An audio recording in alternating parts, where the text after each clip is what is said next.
আওয়ামী লীগকে ইনক্লুশন অথবা নিষিদ্ধ করার প্রশ্ন আসলেই 24-এর ফ্রেমকে রেফার করে 71-এ ফিরে যাওয়া হচ্ছে। কেন সিমলা এগ্রিমেন্ট করে, ত্রিপক্ষীয় চুক্তি করে, কেন আপনারা সেই দিন তাদেরকে মাফ করে দিয়েছেন? প্রতিনিয়তই আমরা দেখতে পাচ্ছি যে আওয়ামী লীগকে ইনক্লুশন অথবা নিষিদ্ধ করার প্রশ্ন আসলেই 24-এর ফ্রেমকে রেফার করে 71-এ ফিরে যাওয়া হচ্ছে।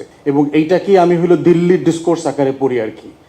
71-এর ইস্যুটা রিজলভ করার দায়িত্ব কি আমাদের জেনারেশনের, যাদের আমাদের জন্ম অনেক অনেক বছরগুলো পরে? না, এটা শেখ মুজিবের উপর রেসপন্সিবিলিটি ছিল।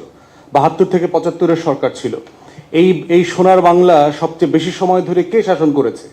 আওয়ামী লীগের 16 বছর, আগের 5 বছর, 21 বছর, শেখ মুজিবের 3.5 বছর, 24-25 বছর ধরেন আওয়ামী লীগ ক্ষমতায় ছিল। 9 বছর ছিল আওয়ামী লীগের বি টিম, দিল্লির বি টিম এরশাদ। তাহলে প্রায় 31 বছর ছিল হচ্ছে তারা। তাদেরকে কখনো কি এই প্রশ্নটা এই সোনার বাংলার বুদ্ধিজীবীরা জিজ্ঞেস করেছেন যে কেন 71-এর পরাজিত শক্তিকে আপনারা পুনর্বাসন করলেন? কেন মুসলিম লীগ এখনো রেজিস্টার্ড পলিটিক্যাল পার্টি? কেন অন্যান্য সকল দল এখনো রাজনীতি করতে পারছে?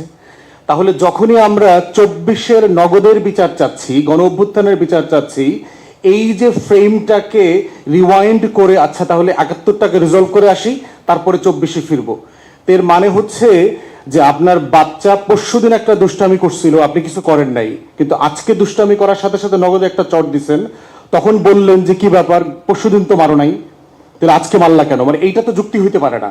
তো এই জন্য এই কোশ্চেনের ফ্রেমটা প্রবলেম্যাটিক, এবং এই প্রশ্নের উত্তর আওয়ামী লীগকে দিতে হবে। কেন সিমলা এগ্রিমেন্ট করে, ত্রিপক্ষীয় চুক্তি করে, ডক্টর কামাল এখনো বেঁচে আছে, তাকে ডেকে এনে আপনারা একদিন জিজ্ঞেস করেন যে কেন আপনারা সেই দিন তাদেরকে মাফ করে দিয়েছেন, one of the signatories on behalf of the country. কেন আপনারা সেটা রিজলভ করেন নাই? কেন 93,000 সোলজারকে ইন্ডিয়া পাকিস্তান পাঠায় দিচ্ছে? কেন সেই বিচারের দায়িত্ব বাদ দিয়ে 74 সালে শেখ মুজিব ভুট্টোকে লাল গালিচা সম্বর্ধনা দিয়েছে? কেন শেখ মুজিব নিজে করাচিতে ওয়াইসির কনফারেন্সে গেছে? এই প্রশ্নের দায় শতভাগ আওয়ামী লীগের। অতএব 71 প্রশ্নের ডিলিংস আমরা কেউ করব না। এই ব্যাপারে আমাদের কোনো অব্লিগেশন নাই। 24-এর গণ অভ্যুত্থানে আমরা যারা রোল প্লে করেছি, এই প্রশ্ন করবার মধ্য দিয়ে যেটা হচ্ছে, আমাদেরকে প্রতিনিয়ত একটা 24-এর গিলটি ফিলিংস এর মধ্যে ফেলে দেওয়া হচ্ছে। 24 করে যেন আমরা মানে প্রচন্ড রকম একটা কবিরা গুনাহ করেছি, তওবা করতে হবে, ইস্তেগফার করতে হবে। এবং তওবা করতে হবে কোত্থেকে?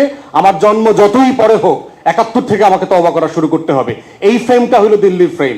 এই ইনক্লুশনের ফ্রেম হচ্ছে আমাকে আবার ইতিহাসের ডিসকোর্সে ফিরায় নিয়ে যাওয়ার ফ্রেম, ওই ট্যাগিং এবং ডিভিশনে ফিরায় নেওয়া। এবং it's a very risky, dangerous business.